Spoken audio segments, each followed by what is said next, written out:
Hello class, I am Monica from Abhimanyu Career Point. Today we are going to discuss light chapter of your class 10th. Today we'll take the first topic reflection from it. Refraction वाला जो part है हम next आगे discuss करेंगे. अभी ये lecture 1 है. Reflection part के लिए हम रिफ्लेक्शन पार्ट इसमें डिस्कस करेंगे, थोड़ा स्टार्ट करेंगे आज. तो basically what meant by the reflection, ये चीज़ देखते हैं. देखो, हम कोई ऑब्जेक्ट देख कैसे पाते हैं, पहले तो यही चीज़ समझते हैं कि अगर हम इतने सारे ऑब्जेक्ट्स अपने आसपास देख पा रहे हैं तो वो क्यों देख पा रहे हैं. But how we are able to see this flower. अगर यहाँ पर फ्लावर पड़ा है तो how we are able to see this. अगर आपके हाथ में फ़ोन है, आपके पास लैपटॉप है जिस पे आप ये वीडियो देख रहे हो, तो वो आपको कैसे दिख रही है. Basically what is happening here is, ये सोर्स ऑफ लाइट है. This can be sun, this can be the tube light, कुछ भी हो सकता है. कहीं से भी जो सोर्स ऑफ लाइट है वहाँ से क्या आ रही है, ऐसे लाइट की रेज़ आ रही हैं. जब ये रेज़ आ रही हैं टकरा के कहाँ जा रही हैं, आपकी आइस तक जा रही हैं. और इस वजह से क्या करती है, ये रेज़ अलग अलग रेज़ आती हैं, ऐसे टकराती हैं. सारी की सारी रेज़ कहाँ टकराती हैं, रेटिना पर टकराती है. जो हमारी आई का रेटिना होता है, जो हमने 8th स्टैंडर्ड में आई के डायग्राम में पढ़ा था, इसको अभी भी हम आगे डील करेंगे. तो जो रेटिना होता है वहाँ पर ये सारी रेज़ आके इंटरसेक्ट करती हैं, और इंटरसेक्शन की वजह से वहाँ पर क्या क्रिएट होती है, इमेज क्रिएट होती है. वहाँ पर क्रिएट होती है इमेज हमारे रेटिना पर, और जिसकी वजह से हम क्या करते हैं, कोई भी ऑब्जेक्ट को देख पाते हैं. हम कोई भी ऑब्जेक्ट को इस वजह से देख पाते हैं. तो basically you are able to see कि जो एक लाइट आ रही है वो एक बेंड कर रही है. लाइट अगर आती है टकरा के बेंड करके चली गई है. So similarly when we observe here you can see light आ रही है. जो लाइट आ रही है that is called as incident ray. That is called as incident ray. वो सरफेस से टकराती है और टकरा के अगर बाउंस बैक कर रही है, टकरा के अगर बाउंस बैक कर रही है, then it is called as reflected ray. Then it is called as reflected ray. तो रिफ्लेक्शन क्या है, basically bounce back of light. जब लाइट आई टकरा के कहाँ चली गई, वापस चली गई. जो लाइट आ रही है that is called as incident ray, और जो लाइट टकराने के बाद वापस जा रही है that is called as reflected ray. Ray between both, जो इस मान लो इस सरफेस से टकरा रही है, इफ़ आई से दिस इज़ द सरफेस जिससे रे टकरा रही है, तो उसके जो परपेंडिकुलर वाली ये चीज़ है, this is called as normal ray. This is called as normal ray. Clear. जो क्या है, मैंने सरफेस लिया है, मान लो ये सरफेस लिया, this is incident ray, this is reflected ray. तो इस सरफेस से, ये वाला जो सरफेस लिया है, इससे परपेंडिकुलर जो रे है ये, that is called as normal ray. That is called as normal ray. तो रिफ्लेक्शन हमें क्लियर है. Reflection is nothing but simply bouncing back of light. So reflection जो होती है अलग अलग तरह से हो सकती है. अगर तो हमारा जो सरफेस है वो बिल्कुल ऐसे प्लेन सरफेस है, तो रे आएगी टकरा के एक इवन सा, आपको देख रहे हो एक रेगुलर रिफ्लेक्शंस देखने को मिल रही हैं लाइक दिस, है ना. इंसिडेंट रिफ्लेक्शन प्रॉपर एक पैटर्न दिखने को मिल रहा है. This is called as regular reflection. This is called as regular reflection. और जब जो सरफेस है वो थोड़ा सा ऐसा हो, रफ सरफेस हो, उस पर जो रेज आएंगी, कोई टकरा के किसी एंगल से मूव करेगी, कोई टकरा के किसी एंगल से मूव करेगी, this is termed as irregular reflection. और इसको हम क्या कहते हैं, इरेगुलर रिफ्लेक्शन कहते हैं. जब तो सरफेस प्लेन है, proper pattern of reflection obtain होगा, that is called as regular reflection. और जब हमारा जो सरफेस है दैट इज़ रफ, कभी तो रिफ्लेक्शन किसी एंगल से हो रही है, कभी किसी एंगल से हो रही है, then it is called as irregular reflection. Then it is called as irregular reflection. Clear. Next आगे मूव ऑन करते हैं. रिफ्लेक्शन चीज़ क्लियर है, तो अब बात करते हैं इस रिफ्लेक्शन जो भी बाउंस बैक ऑफ लाइट है. Reflection is a bounce back of light, पर उसमें दो कंडीशंस आती हैं. उस बाउंस बैक ऑफ लाइट को रिफ्लेक्शन कब कह सकते हैं, लाइट टकरा के वापस जा रही है तो उस लाइट को हम रिफ्लेक्टेड लाइट कहने के लिए, रिफ्लेक्टेड रे कहने के लिए कुछ कंडीशंस होती हैं, that are called as laws of reflection. That are called as laws of refraction. Clear. तो फर्स्ट वन इसमें जो आता है, अगर हम इसको देखें, ये मान लो इंसिडेंट रे है and this is reflected ray, जो टकरा के वापस जा रही है, and this perpendicular, this is termed as normal ray. ये जो इंसिडेंट रे और नॉर्मल रे के बीच का एंगल होता है that is called as angle of incidence, that is called as angle of incidence. And secondly here जो reflected ray और नॉर्मल रे के बीच का एंगल है that is called as angle of reflection, that is called as angle of reflection. तो first law जो कहता है कि ये रिफ्लेक्शन कब कहलाएगी, रिफ्लेक्शन सिर्फ तभी कहलाएगी जब ये दोनों एंगल्स जो हैं, angle I is equals to angle R. अगर ये कंडीशन नहीं है so we will not say it is reflection. हम ये कोई और, ये सिंपली टकरा के बेंड कर रही है लाइट। रिफ्लेक्शन के लिए ये कंडीशन है हमारी, अगर एंगल आई एंगल आर के इक्वल होगा तभी उसी लाइट्स को, उसी प्रोसेस को हम क्या कह सकते हैं, रिफ्लेक्शन कह सकते हैं। क्लियर। उसके बाद सेकेंड लॉ, सेकेंड इसका जो रूल होता है बेसिकली रिफ्लेक्शन का, वो क्या है कि जो लाइट आ रही है, तीनों लाइट आ रही है, reflected, sorry incident, reflected and this normal, all lie in same plane. सारी की सारी किस में लाई कर रही हैं, एक प्लेन में लाई कर रही है। ऐसा नहीं है कि ये सरफेस है, ऊपर से लाइट आ रही है, इधर को बेंड कर गई है, नॉर्मल कहीं और ही प्लेन में। सारी की सारी तीनों एक ही प्लेन में है, सारी की सारी तीनों क्या है, एक ही प्लेन में है। स्कैटरिंग नहीं हो रही है, इधर उधर नहीं फैल रही है लाइट। लाइट एक प्रॉपर एक ही पैटर्न में चल रही है, जिधर से जिस प्लेन से आई है प्लेन वही रहेगा, डायरेक्शन चेंज हो जाएगी पर प्लेन वही रहेगा। ठीक है। तो अगर वो फैल नहीं रही है तो हम ये नहीं कहें, इसलिए हम कहेंगे light is not scattered, scattered नहीं हो रही है, रिफ्लेक्टेड हो रही है। ठीक है। सो रिफ्लेक्शन के लिए, रिफ्लेक्शन हमें कहाँ कहाँ ऑब्जर्व होती है, रिफ्लेक्शन होती है मिरर्स में। रिफ्लेक्शन का कंसेप्ट आता है मिरर्स में। व्हाट आर मिरर्स, पहले यही डिस्कस कर लेते हैं कि मिरर्स क्या होते हैं। देखो कोई भी शाइनी सरफेस जिसकी बैक साइड क्या हो, पेंटेड हो, इट विल क्रिएट, हमारी इमेज दिखती है। हम जब मिरर में देखते हैं हमें क्या दिखती है, अपनी इमेज दिखती है, right. So these are termed as mirrors. पर मिरर्स भी अलग अलग टाइप्स के होते हैं। मिरर्स क्या होते हैं, अलग अलग टाइप्स के होते हैं। तो उसमें जो हम सबसे पहले क्लासिफाई कर सकते हैं दैट इज़ स्फेरिकल मिरर, मतलब जो कैसे ऐसे स्फेयर से बने हो, लाइक दिस, जो क्या हो, स्फेयर हो, spherical mirror. And other is called as plane mirror. You can see जो हमारे घरों पर होता है वो कैसा होता है, प्लेन मिरर होता है।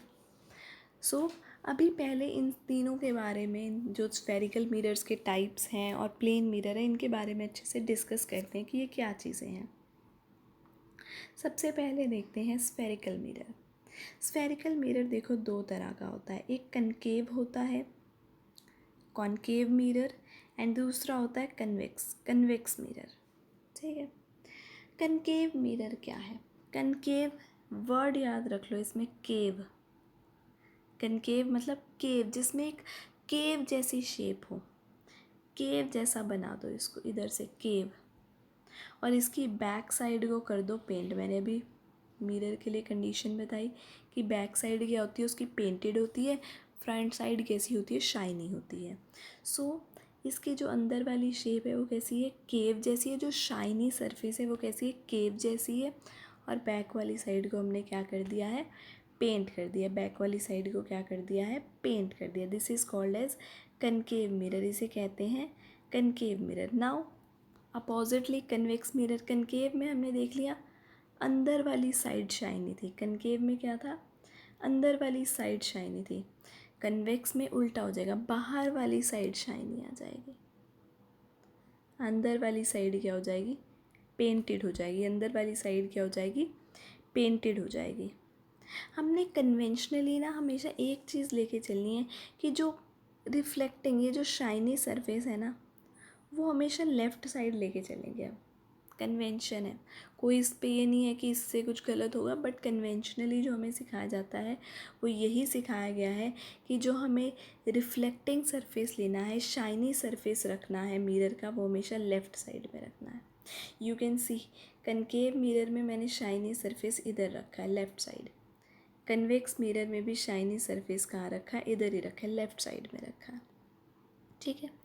नेक्स्ट सेकेंडली अगर हम बात करें प्लेन मिरर्स में, प्लेन मिरर्स क्या हैं, जो सीधे हुए ऐसे लाइक दिस। एक साइड लेफ़्ट वाली साइड कैसी होगी, इनकी शाइनी होगी, राइट वाली साइड को हम पेंट कर देते हैं सिंपली। राइट वाली साइड पे हमने क्या कर दिया, पेंट कर दिया। Clear. Now what plane mirrors किससे बने हैं? Plane mirrors are basically made up of very large sphere, वो बहुत बड़े स्फेयर से मिलकर बने, ऐसे समथिंग लाइक दिस, इतना बड़ा स्फेयर था। और इतने बड़े स्फेयर का जब एक छोटा सा आर्क लिया गया, एक छोटा सा पार्ट लिया गया, इतना,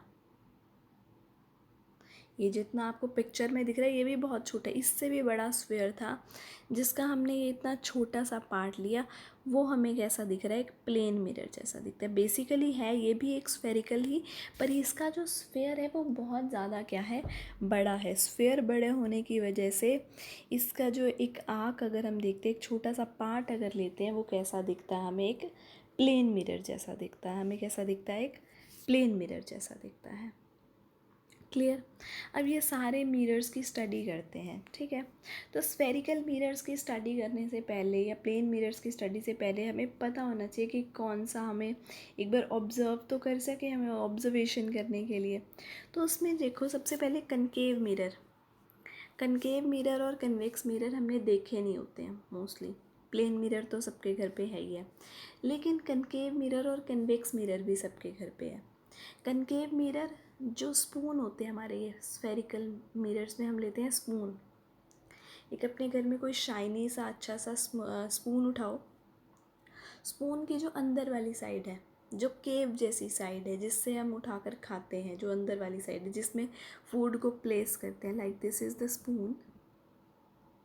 सो ये जो अंदर वाली साइड है, this will act as a concave mirror, उसमें आप देख सकते हो, this will act as a concave mirror. और ये जो बाहर वाली साइड होती है, एंड दिस आउटसाइड, ये this will act as convex mirror, this will act as convex mirror. तो ले लो एक बार इसको, इन सारी चीज़ों को लो, ऑब्जर्व करेंगे, ऑब्जर्वेशंस करेंगे अब हम। उसके बाद प्लेन मिरर, प्लेन मिरर तो लेने की ज़रूरत भी नहीं है, हमें वैसे ही इसकी ऑब्जर्वेशंस पता है, ठीक है। तो ऑब्जर्वेशंस करते हैं। सबसे पहले स्पून का जो हमने अंदर वाला पार्ट में अपनी फ़ोटो देखनी है, समवट ऐसे ड्रॉ कर लेते हैं इसको। यहाँ पर हमें क्या करनी है, अपनी फ़ोटो को ऑब्ज़र्व करना है, अपनी इमेज लेनी है कि कैसे इमेज बन रही है। तो आप ऑब्ज़र्व करोगे जो इमेज बन रही है आपकी बहुत जूम बन रही है, बड़ी बड़ी आइज़ आ रही है, बड़ा बड़ा नोज़ आ रहा है, तो मतलब इमेज कैसी बन रही है आपकी, बहुत इनलार्ज्ड बन रही है। वैसे इमेज कैसी बन रही है, इनलार्ज्ड बन रही है। और जो इनलार्ज तो बन रही है, उल्टी इमेज बन रही है, लाइक आप हो तो ऐसे सीधे, लेकिन जो इमेज बन रही है वो ऐसी बन रही है, उल्टी बन रही है। So image is inverted, image क्या है, इन्वर्टेड है। एक तो इनलार्ज है, जूम हो गई है इमेज, और दूसरा हम क्या कह सकते हैं, इमेज इन्वर्टेड होगी। और जब इमेज इन्वर्टेड होती है हम क्या कहते हैं, इमेज कैसी है, रियल एंड इन्वर्टेड। जहाँ पर भी आ जाए ना, आप प्रूव कर दो कि इन्वर्टेड है, तो आप लिख दोगे रियल एंड इन्वर्टेड, ठीक है। अब अगर सेकेंडली हम कंपेयर करें कन्वेक्स मिरर के लिए, कन्वेक्स मिरर के लिए स्पून की जो आउटर सरफेस है वहाँ पे देखते हैं, ये वाला पार्ट, बाहर वाला पार्ट, ठीक है।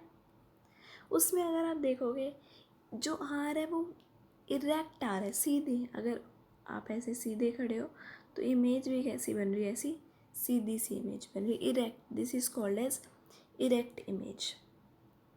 सेकेंडली ये जो बन रही बड़ी, अगर आप जैसे इतने बड़े हो लाइक दिस, तो आपकी इमेज बिल्कुल इतनी छोटी सी बन रही है, डिमिनाइज्ड। उसमें क्या हो रही थी, जूम हो रही थी, इसमें जो इमेज है बिल्कुल डिमिनाइज्ड हो रही है। ठीक है।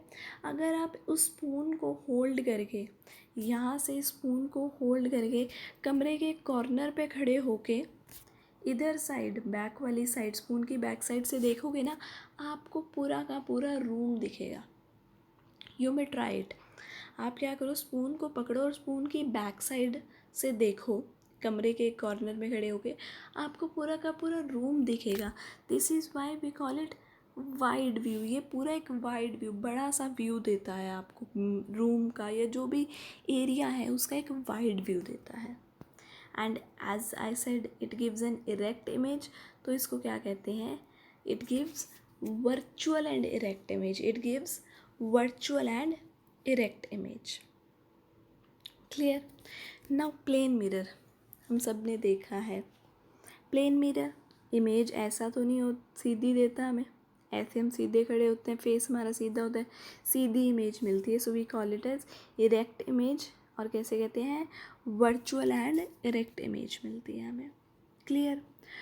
सेकेंडली साइज़ की बात करनी है। साइज़ सेम मिलता है, ऐसा तो नहीं होगा कि हमारी आइज़ बड़ी बड़ी दिख रही है हमें मिरर में, या नोज़ बड़ा बड़ा दिख रहा है, नहीं, जो एक्चुअल साइज़ है उतना ही दिखता है, हमें सेम साइज़ के दिखते हैं प्लेन मिरर में। सो बेसिक जो हम ऑब्ज़र्व कर सकते हैं वो हमने तीनों मिरर से डिस्कस कर लिया है, concave mirror, convex mirror and plane mirror. Clear. अब बात करते हैं कि जब इनको हम रेज़ आती है, लाइट इन पे पड़ती है तो क्या होता है। ठीक है। उससे पहले अगर हम डिस्कस करें कि ये जो मिरर्स हैं इनके क्या क्या कंपोनेंट्स हैं, इनमें क्या क्या पॉइंट्स को क्या क्या कहते हैं। ठीक है। तो सबसे पहले लेट अस से this is a concave mirror, और इसकी ये साइड मैंने क्या कर दी है, पेंट कर दी है। ठीक है।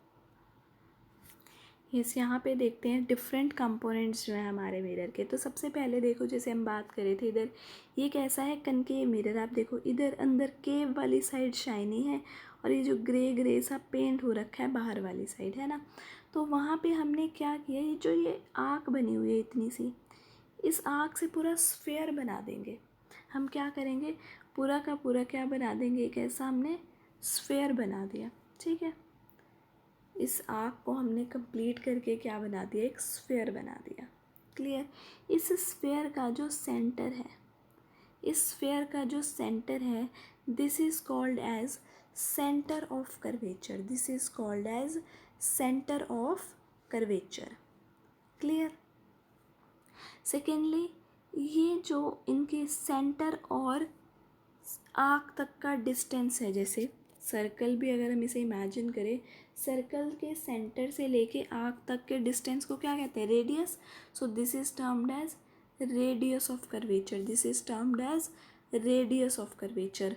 और ये जो सेंटर है इस मिरर का, this is called as pole. जो मिरर का सेंटर है that is called as pole. इसको क्या कहते हैं, पोल कहते हैं। क्लियर।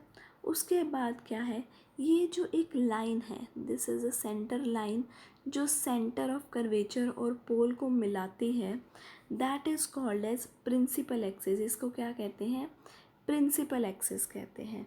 जो सेंटर ऑफ कर्वेचर और पोल को मिलाती है, जो एक रेडियस ऑफ कर्वेचर वाली जो लाइन होती है, that is called as principal axis. That is called as principal axis.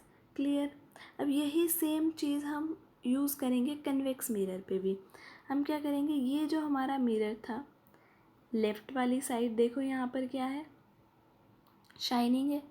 Right वाली साइड इधर क्या है, पेंटेड हो रखी है। हमने वही किया, बस इस स्फेयर को क्या कर दिया, कंप्लीट कर दिया।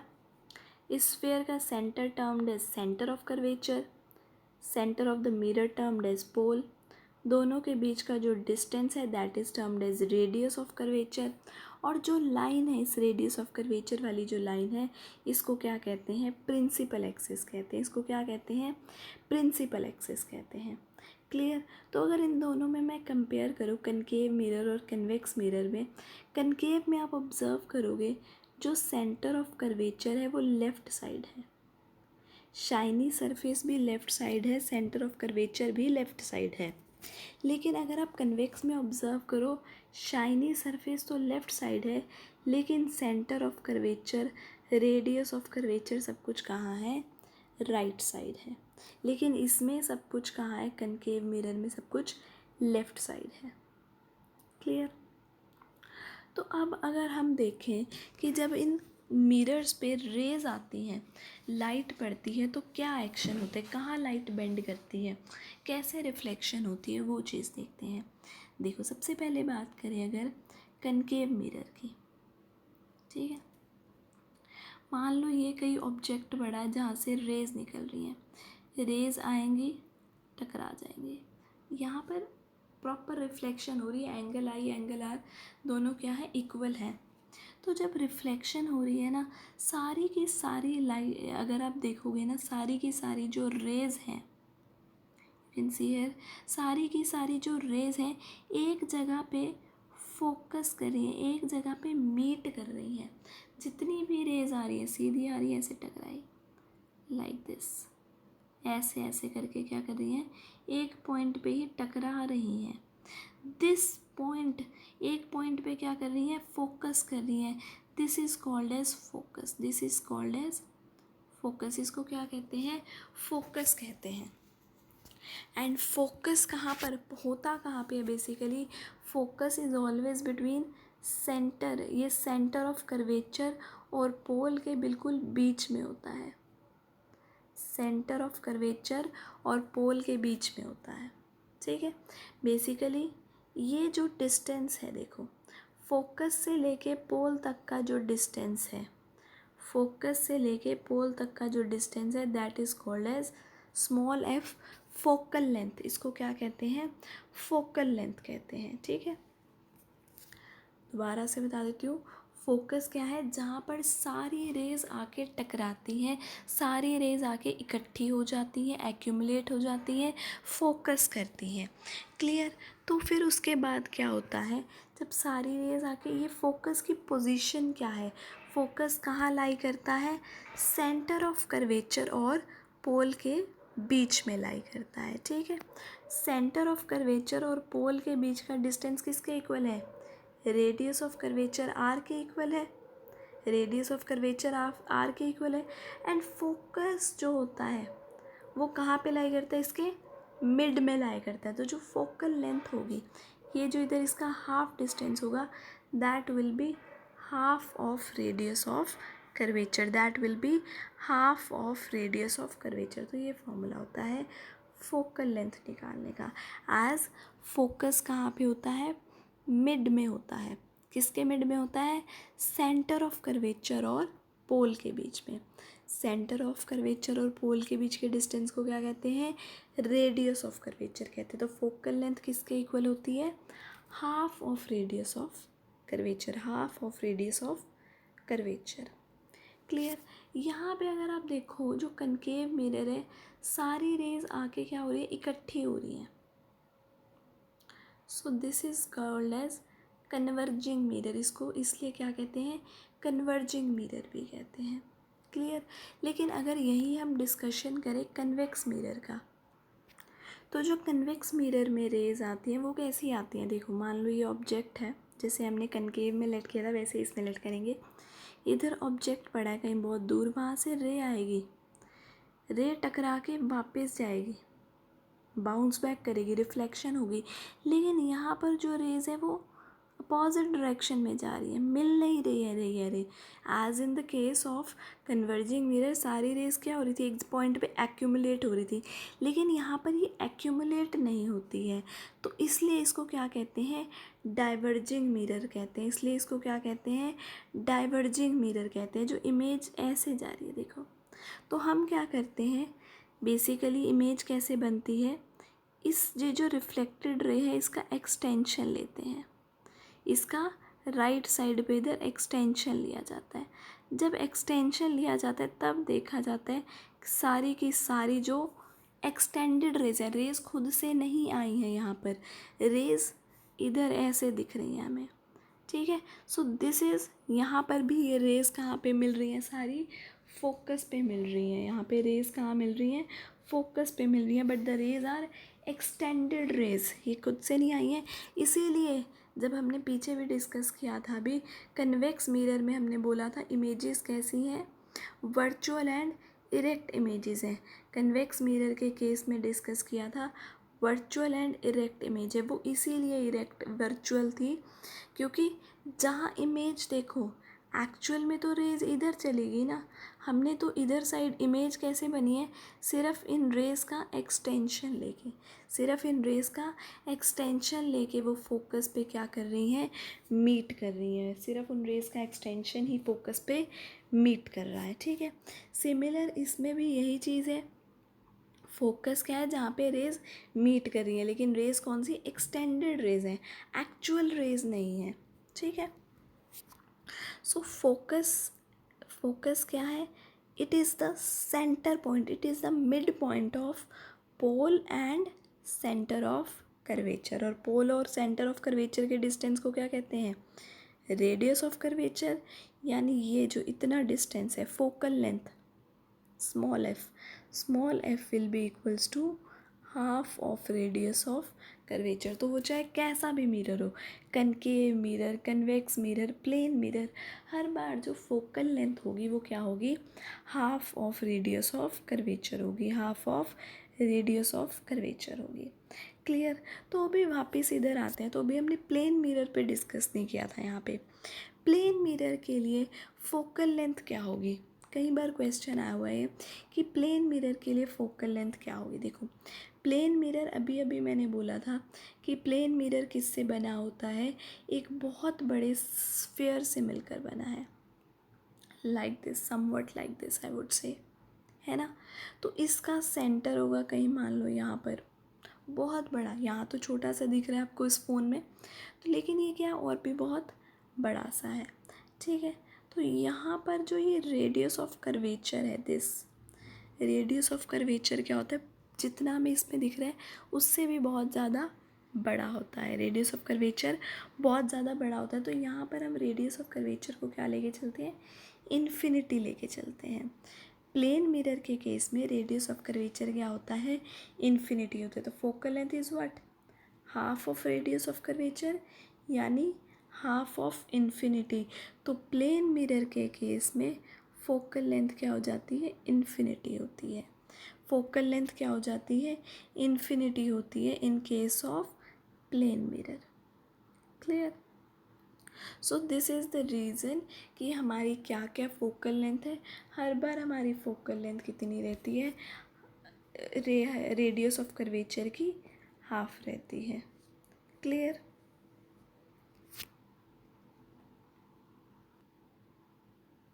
यहाँ पे जो है यही आएगा, f is equals to r by two, ये थोड़ा सा मिस्टेकन है यहाँ पर, don't see this, f is equals to r by two. Clear.